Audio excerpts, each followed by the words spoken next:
कि हनुमान पे पत्थर फेंक दिए और हरीश जी की गाड़ियां लगा दो। तुम्हें पता नहीं कि हनुमान की सोच क्या है। मैं राजस्थान की सत्ता के शिखर पे कब्जा करना चाहता हूँ। हरीश चौधरी तो मेरे सामने चींटी है, चाहे जब मसल दूंगा उसका। मुझे राजस्थान की सत्ता के शिखर पे कब्जा करना। और भाइयों, हम अगर ये काम करते तो पता नहीं कितनी बार ये काम कर देते। ये ओछी घटनाएं कौन करता है? जिनके संस्कार अच्छे नहीं होते, जो अच्छे घरों में पले बड़े नहीं होते, ये लोग किसी की गाड़ी पे पत्थर फेंकवाते। मुझे तो आपके मंत्री जी कह रहे थे कि कार्रवाई करूंगा, तो नहीं लगा। आपके मंत्री जी बेग कैसे हो गए कैलाश जी? उनको भी मजबूती से लड़ना चाहिए, क्योंकि हमला तो मेरे और उन पे दोनों पे हुआ था। मुझे लग रहा है कहीं हरीश जी और उन्होंने आपस में कोई सेटिंग तो नहीं कर ली दोनों ने। देखो, सेटिंग हो जाती है भाई, तुम्हें नहीं पता। जैसे लड़के लड़कियों की सेटिंग हो जाती है ना, जैसे आपस में सेटिंग हो जाती है। अगर नहीं करी तो कैलाश जी को ये कहो कि आप केंद्र में मंत्री हो। मैंने लोकसभा के अंदर प्रिविलेज मोशन मूव किया, 3 महीने हो गए। आपने क्या किया वहां पे? मेरे साथ खड़े होकर बोले क्या लोकसभा के अंदर कि हनुमान जी की गाड़ी पे हमला हुआ, कैलाश चौधरी की गाड़ी पे हमला हुआ? नहीं बोले ना। मुझे किसी के सहारे की आवश्यकता नहीं है, मैं खुद सहारे देता हूँ राजस्थान की तरफ। हनुमान खुद विधायक बना के पुखराज जी गर्ग को, इंदिरा बावरी को। और ये तो भाइयों मेरी ताकत थी। ये दिमाग खराब हो रहा है लोगों का कि मोदी जी की हवा चली, 25 सीट आ गई, अगली बार लेना 25 सीट नहीं दे सकती है।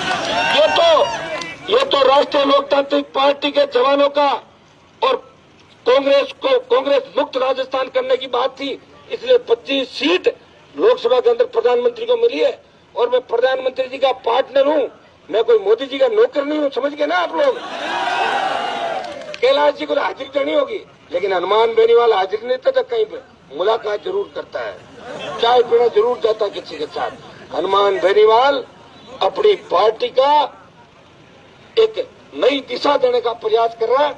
भाइयों, पहला किसान का बेटा हूं, बड़े बड़े किसान नेता हुए आपके बाड़मेर के अंदर, कई नेता और कई नेत्रियां भी हुई बाड़मेर के अंदर। तो जोधपुर नागौर में भी हमारे कई नेत्रियां हुई।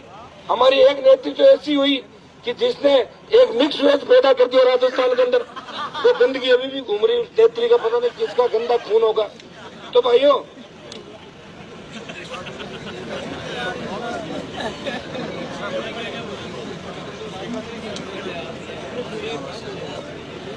लेकिन मैं सिर्फ चिंता आपकी करता हूं, नई पार्टी बनाई, पार्टी को मान्यता दिलाई और पहला पंचायत का चुनाव लड़ा था राजू राम खोजा।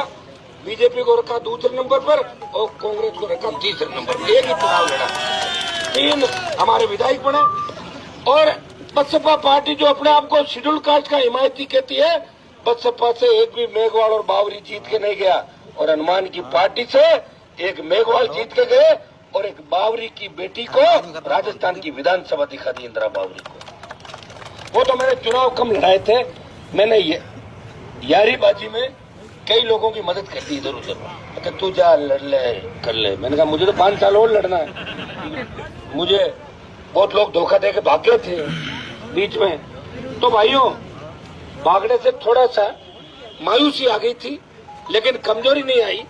अब ये 4 साल का जो वक्त है आगे, इसमें हम लड़ेंगे, संघर्ष करेंगे। लेकिन इतना ही भरोसा आपको दिलाता हूँ, जिस दिन राजस्थान के देश के जवान और किसान को मेरी आवश्यकता होगी, हनुमान बेनीवाल अपना एमपी का पद छोड़ के आपकी सेवा के लिए राजस्थान की सड़कों पर निकल पड़ेगा। इस तरह किसी के दबाव में काम नहीं करेगा, करता भी नहीं।